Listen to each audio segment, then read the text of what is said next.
Allah sadakallahu aliyyul azim. Oxudum bu ayə Nəhl surəsinin 78-ci ayəsidir. Bizlər həqiqəti necə tapa bilərik? Və hansı amillər səbəb olur ki, bizlər həqiqətdən uzaq olaq? İnsan üç şeylə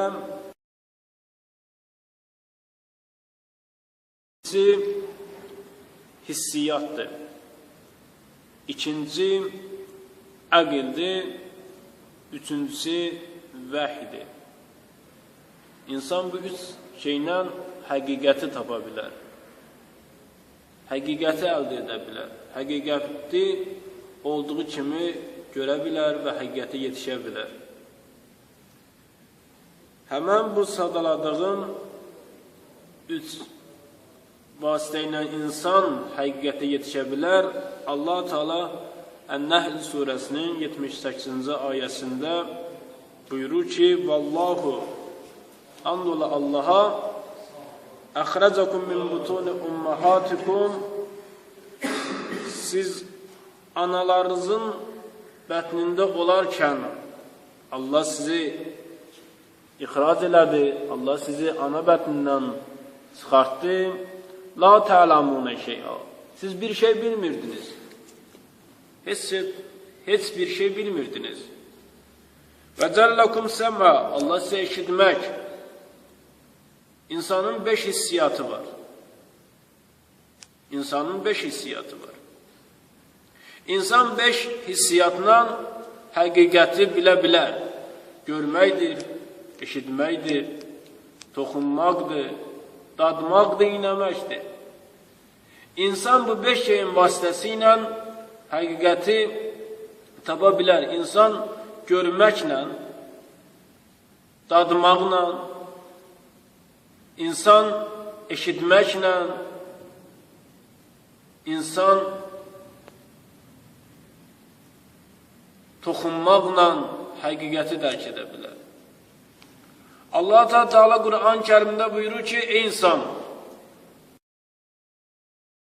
həqiqətin əta etdi ki, niyə görə Allah Teala insana eşitmək qabiliyyətini əta edib? İnsan haqqı eşidə bilsin. Haqqı eşidə bilsin. Haqdan danışılan zaman insan haqqa qulaq asa bilsin. Allah hökmlərini eşidə bilsin. Nəinki insana Allah Teala eşitmək qabiliyyətini əta edib ki, insan haqqa qulaq asa, qeybətə qulaq asa, Allahın istəmədiyi şeylərə qulaq asa, Peyğəmbərin, Əhl-i Beytin istəmədiyi şeylərə qulaq asa. Bu şərtdir. Allah eşitmək qabiliyyətini bizə ondan ötürü verir ki, haqqı eşidə bilək. Nuh Aleyhisselamın dövründə Nuh Aleyhisselam əlin qaldırdı, ilahi, bu qom məni eşitmir, bu tayfa məni eşitmir, bu ümmət məni eşitmir. Allah-u Teala Nuh Aleyhisselama hökmlər əta elədi. O hökmləri insanlara çatdırarkən insanlar barmaqlarını götürdülər, qulaqlarına saldılar ki, haqq sözünü eşitməsinlər. Nuh surəsində əvvəlinci ayələrində bunun barəsində danışır. Haqqı eşitmək istəmirdilər. Barmaqlarını qulaqlarına salırdılar ki, eşitməsinlər Nuh Aleyhisselamın buyurduqlarını. Amma İnsan bilməlidir ki, Allah eşitmək qabiliyyətini insana əta edib ki, insan haqqı eşidə bilər. Vəl-əbsar, insana Allah bəsirəti ondan ötürü əta edib ki, həqiqəti görə bilə olduğu kimi. Bəsirət nə deməkdir? Görməklə bəsirətin fərqi var. Bəsirət insanın yaxud da bir şeyin həqiqətin olduğu kimi görməkdir. Deyirlər, alimlərin bəsirəti açıqdır. Niyə görə deyirlər? Bu cümlə niyə görə işlədilir? Çünkü bir insanın bir şeyin olduğunu hakiki tanıyabilir.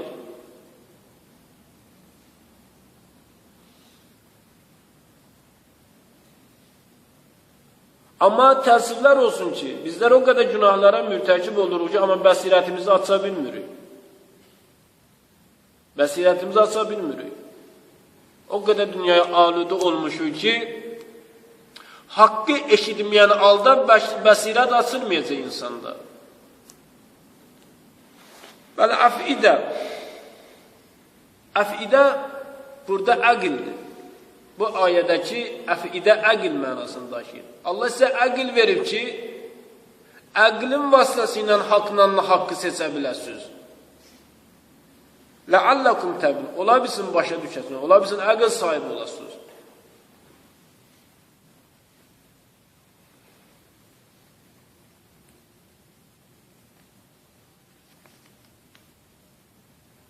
Sadaladım ki, insan hissiyat yolu ilə və əqil yolu ilə, vəhy yolu ilə həqiqəti bilə və həqiqətdən insan necə uzaq ola bilər? İnsan həqiqətdən necə uzaq ola bilər? İnsan əgər hərəkətin, sözlərin, düşüncələrin, fikirləşdiklərin, addımların, getdiklərin, gəldiklərin əgər əqillə etsə, insan həqiqəti olduğu kimi tapıb, bəsirəti açılıb, haqqı da görə biləcək, haqqı da eşidə biləcək. Amma insanda havai nəfs, istək nəfsi öz istəklərinə tabi olsa, insan həqiqəti olduğu kimi görə bilməyəcək. İmam Əli əleyhissalam dünyadan keçməmişdən öncə insanlara buyurdu: "İnnema axafu aleykum isneyn." Bilirsiniz, mən sizə nədən ötürü qorxuram? Sizlərdən iki şeydən ötürü qorxuram. Birinci, itbal hava, öz istəklərimizə tabi olmaq. Öz istəklərimizə tabi olmaq. Ancaq və ancaq istəyirsiniz ki, öz istəklərinizi həyata keçirdəsiniz, amma Allahın istəklərini qoymuşuq kənara. İnsan bir dəfə düşüncü, Allah bundan nə istəyir? Əli əleyhissalam buyurur ki, Tövratdan 15 dənə cümlə ərəb dilinə çevirdim, gündə 3 dəfə bu 15 cümləyə baxdım və onun barəsində düşündüm. İnşallah gələn cümlələrdə həmən o 15 dənə cümləni sizlərə açıqlayacaq, hansı cümlələr idi? Amma bir dənə də cümlə buydu ki, Allah Teala buyurur ki, Yəbnə Adəm, ey Adəm oğlu, bütün kainatda nə varsa sən üçün yaratmışam, amma səni özüm üçün yaratmışam ki, məni tanıyasın. Nə gözəl cümlədir. Kainatda nə var, sənə xatir yaratmışam. Amma səni də özüm üçün yaratmışam ki, məni tanıyasan, mənə ibadət eləyəsən. Nəinki istəklər, nəfslər və tabi olasan. Və mə xaləqtul cinnə vəl-insə illə liyabudun. Cinləri və insanları yarattım ki, lakin məni tanımaq üçün, yalnız məni tanımaq üçün, mənə ibadət etmək üçün.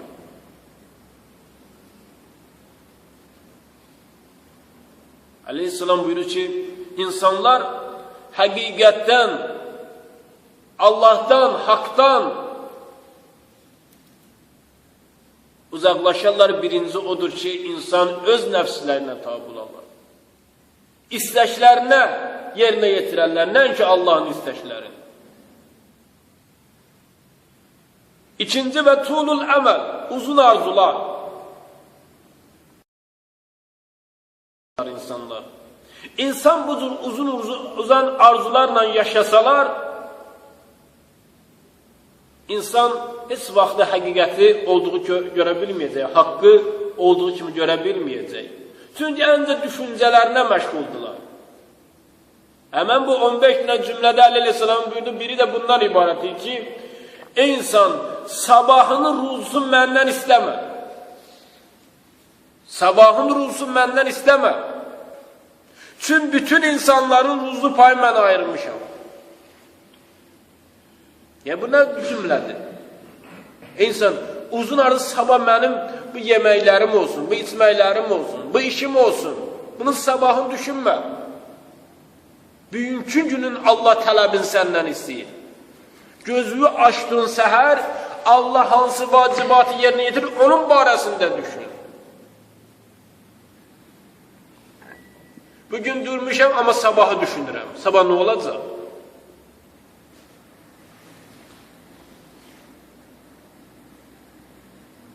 Aleyhisselam açıklama verir. Bu iki şeye açıklama verir.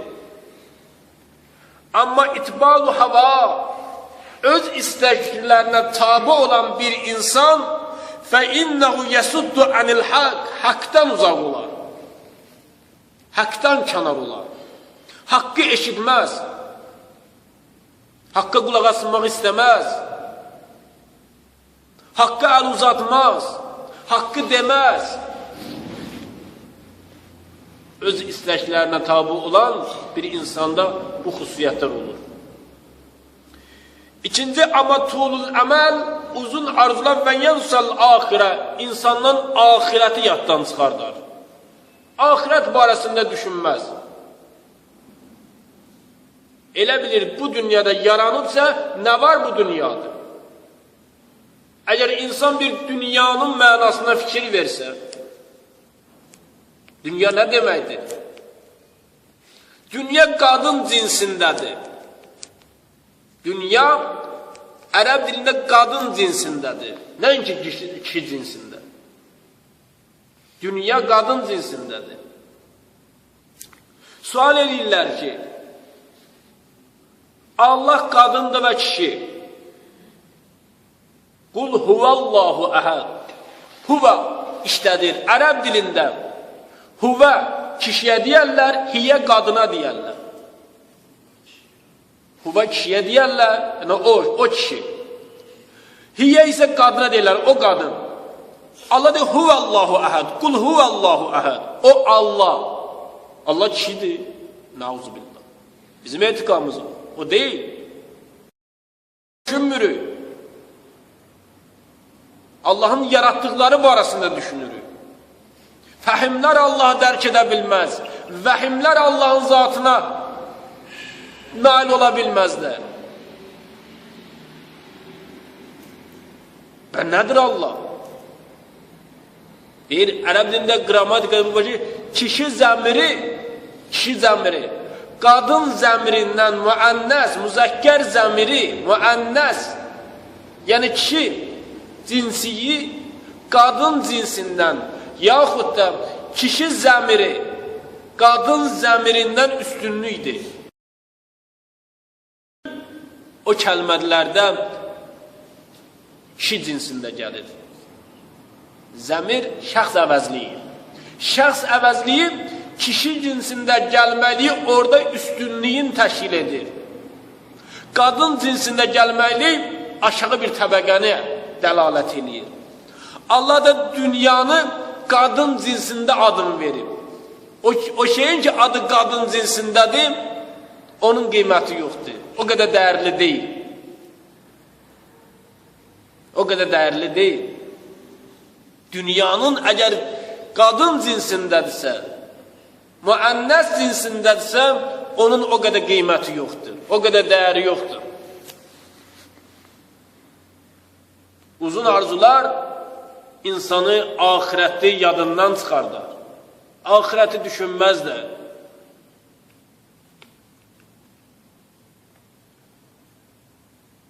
El-hava yuaddi ilə fitnə.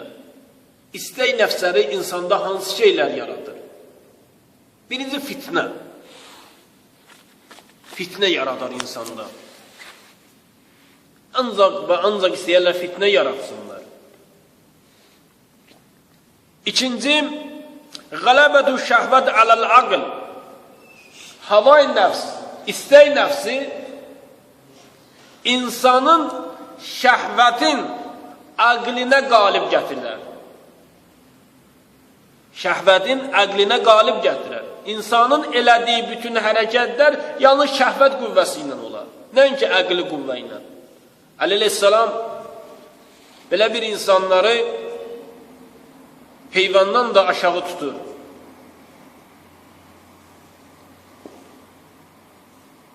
Əleyhissalam buyurur ki, Allah mələyə əql qüvvəsi verib, şəhvət qüvvəsi verməyib. İnsana iki qüvvə verib, əqli qüvvə, şəhvəti qüvvə. Heyvana şəhvəti qüvvə verib, əqli qüvvə verməyib. Buyurur ki, əgər insanın əqli şəhvət qüvvəsinə qalib gəlsə, insan mələkdən üstündür. Əks təqdirdə, əgər insanın şəhvəti əqlinə qalib gəlsə, heyvandan da aşağı dərəcədir. Bu, Əleyhisselamın kəlamıdır. Əleyhisselam, istək nəfsi, havai nəfs, öz nəfsinə tabi olmaqlıq, uzun arzular, insanın şəhvətini əqlinə qalib gətirər. Əleyhisselamın buyurduğu kəlama əsasən o insan heyvandan da aşağı dərəcədədir.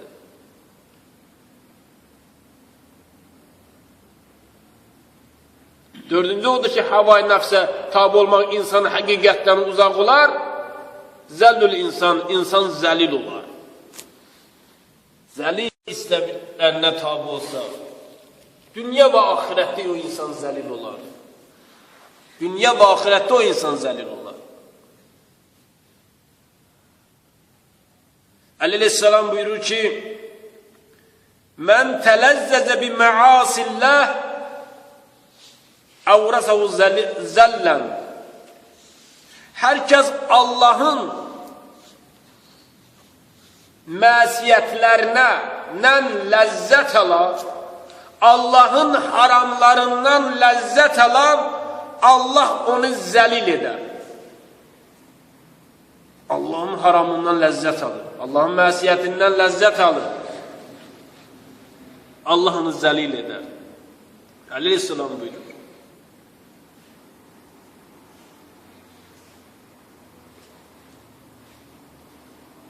Bir neçə haramlar var. Bəziləri ondan ləzzət alırlar. Ləzzət alırlar. Ləzzət aldığı o insan yəqinən bilsin ki, Allah onu zəlil edər. O insanı ki, Allah zəlil etsəm, dünya və ahirətdə onun nicat yolu yoxdur. Dördüncü, havai nəfsə insan tavız həqiqətdən uzaq olar. Nisyanullah, Allahın yaddan çıxardır. Allahın yaddan çıxardır. Əleyhisselam buyurur ki, Əl-cahilu abdun li şəhvətihim.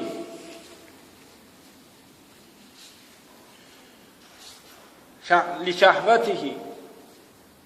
Əleyhisselam buyurur ki, nadanlar öz şəhvətlərinin quludur.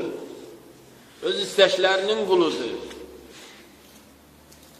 Nə deyirlər, ona tabidirlər. Onlar Allahı yaddan çıxardarlar.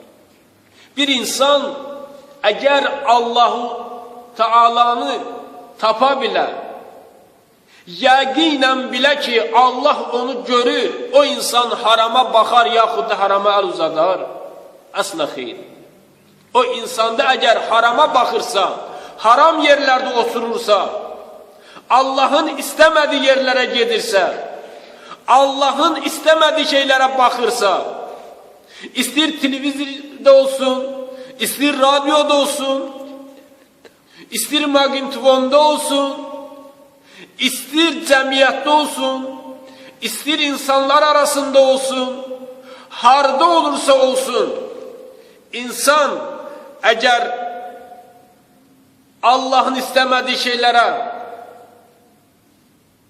baxırsa, o insan bir sözü şəhvətinin qulu, o Allahı yaddan çıxardır. Allahın tapmayıb, Allahın tapmayan ahirətdən uzaq olacaq.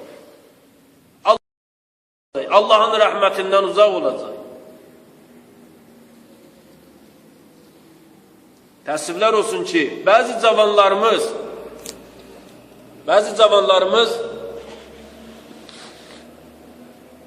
elə məclislərdə iştirak edirlər, elə yerlərə gedirlər. İnsan kənardan baxanda xəcalət çəkir onları o halda görəndə, o yerlərdə görəndə.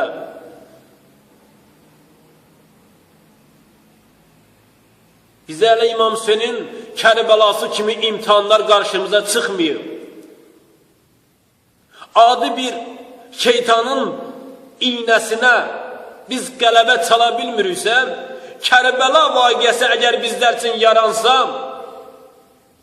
100% deyirəm ki, bizlər onlara tabi olanlardan olardı. Baş əyənlərdən olardı. Çünki bir dənə şəhvətimizin qulu yoxsa, şəhvətimizin əgər qulu yoxsa, şəhvətimizin istəklərimizə tabi olursa, biz Kərbəla bizim qarşımıza çıxsa, Kərbəlaya ləbbeş deyənlərdən olmarıq. Bir imtihanın qarşısında əgər aciz isə, bir dənə balaca bir haramın qarşısında aciz isə, Kərbəladan danışmağa bizlərə layaqətimiz çatmır. Kərbəlada olsaydıq, biz də cihad edənlərdən olardıq. Biz də İmam Hüseyin əleyhissalamı müdafiə edənlərdən olardıq. Yalandan bu sözləri dilimizə gətirməyək. Bəzi hallarda öz evlatlarımızı nahaq halda görəndə, düz görməyəndə, haqq görməyəndə susuruq. Bəzi hallarda onlar haqq da qazandırırıq. Bəzi hallarda özümüzü haqq qazandırırıq. Bəzi hallarda dostlarımızı haqq qazandırırıq. Ama insan bilsin ki, Allah'ın istəmədiyi yerlərdə insan özü, dostun, evladın, qardaşın, yaxının görsə, onu tənbih etmirsə, onu haqq qazandırırsa, o insan Kərbaladan danışmaqla layiq deyil. O insan haqq danışmaqdan layiq deyil. Haqqı difa etməyə layiq deyil.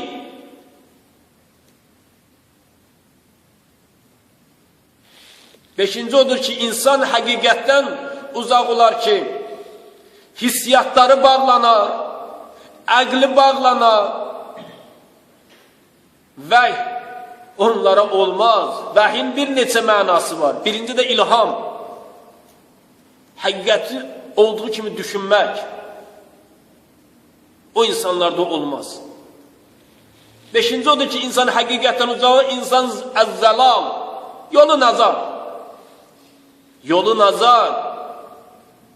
Namazda buyurur ki, İhdinəs sıratel müstəqim, sıratellezine en'amte aleyhim, gayril məğzubi aleyhim vələzzallin.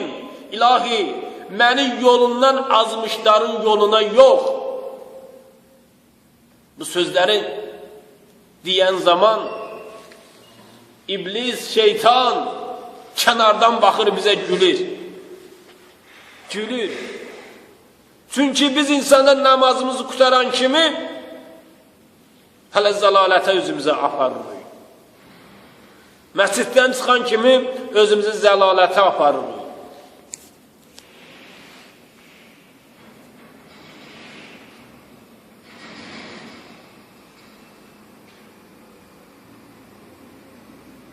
Allah Teala Kur'an-ı Kerim'de buyuruyor ki: "Ve la tetba'ul hava ve yazulluka an sabilillah."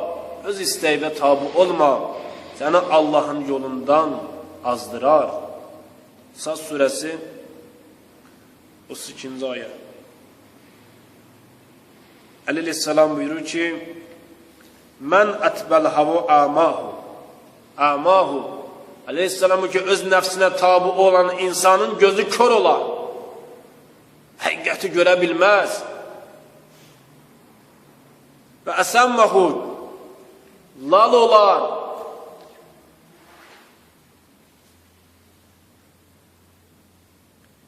Və zəlil olar və zəlləhu və yolu nazar. Və bu hava nəfsən necə qutarar? Necə qutarar bu yoldan? Birinci, əs-səbr. Səbir böyük nemətdir. Allah Teala Kur'an-ı Kerim'de buyuruyor ki, "Vesbir kama sabara ulul azmi minər rusul." Peygamber bu es-sabru cemil, sabir güzelliğiydi. Sabr et, necə ulul azm peygamberler sabr ettiler ki ulul azm peygamber oldular. Sabir böyük nemətdir. O haram qarşıma çıxanda sabr et, özünü saxla. Özünü saxla. Birinci insanda havai nəfsə tabi olmamaqlıq, gərək insan səbr edə. Birinci səbirdir. Əgər biz səbirli olsuq, ağlımızla hərəkət edə biləcək, hissiyatlarımız düz işləyəcək və bizə ilham da veriləcək. Həqiqətin həqiqət olduğunu düşünə biləcək. Ən böyük ixlas, ən böyük kurtuluş yolu qurtarmaq bu havai nəfsdən, istək nəfsdən birinci əs-səbirdir. Taatun nəfs. İkinci odur ki, nəfsi istəklərə yox demək. Nəfsi istəklərə yox demək. Allah rəhmət eləsin, Təbətavaya deyirlər ki, ağa, böyük məqam sahibi olmaq üçün nə etmək lazımdır? Allah sənə iki qıç verib, birini şəhvətin üstünə qoyursan, birində ahirətin yoluna ən gözəl məqama sahib olacaqsan. İki ayaq Allah Teala sənə verib, birini nəfsüvə, şəhvətin üstünə qoyursan, ona yox deyirsən, sənə hansı yola aparırsa ona yox deyirsən, birində ahirət, bir ki ahirət var. Aleyhisselam buyurur ki, Dain nəfsi anil hava, el-cihadul ekber, muhalibetul hava, şifaul aql. Aleyhisselam buyurur ki, nəfsvi istək nəfslərindən çəkin, çəkinmək böyük cihaddır. İstək nəfslərindən çəkinməklik böyük cihaddır. Öz hava nəfsvə müxalif olmaq əqlivin şəfasıdır. Əqlivin şəfasıdır. Əqlin də xəstəlikləri var. Onun şəfası insanın əqlidir. Allah Teala'dan istəyək ki, Allah Teala bizlərə əqlimizə tabi olanlardan qərar versin və həqiqəti olduğu kimi görə bilək və istək nəfslərimizə tabi olanlardan Allah Teala bizləri qərar verməsin. Bizə o cür imanı əta, biz həqiqətləri tabi olan həqiqətləri görə bilək, olmayaq. Esselamu aleyküm.